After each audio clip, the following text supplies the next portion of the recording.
Ashama jenne daawwattoota keenya kabajamoo fi jaallatamoo harkisii foon akkam nagaa fayyumaa jirtanii daawwattoota keenya.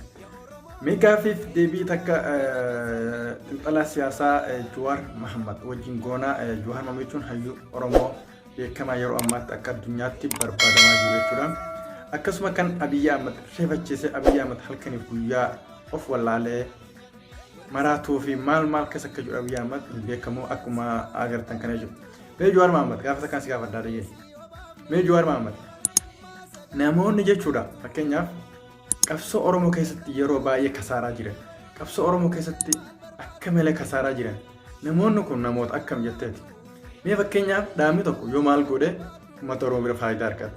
Yoo maal godhe uummata Oromoo keessa kasaara. Mee fakkeenyaaf takkoo.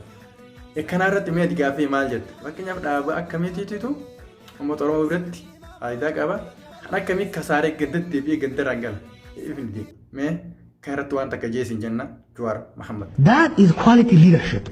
Ka ganda namni siyaasa murna gandaan deemu nama waan beeyne nama waan hojiitti dhamanne kan hin hojjanne waan hin hojjanneef Oromoon hundi waan markeetii yoo siditti chirichaaroo seenaa jechuudha. Jumlaa waa gurguruu fide jumlaa yoo irraa bitamuu dide chirichaaroo seenaa sun immoo kasaarutti deema.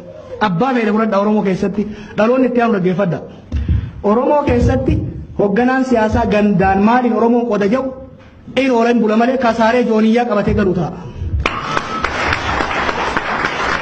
Hanga irrattis abbaan fedhe haa muufatu.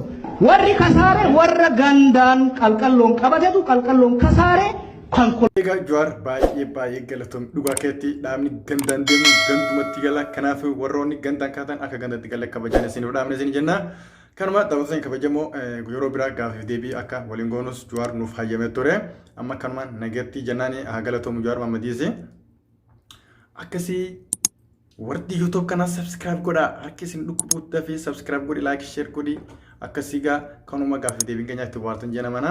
Akkasii jechuudha hayyoo kana waan dabree fi waan dhufu irraa hubatanii kanaaf galatoomaa isin jedha yeroo biraa walitti chaana amma ciao.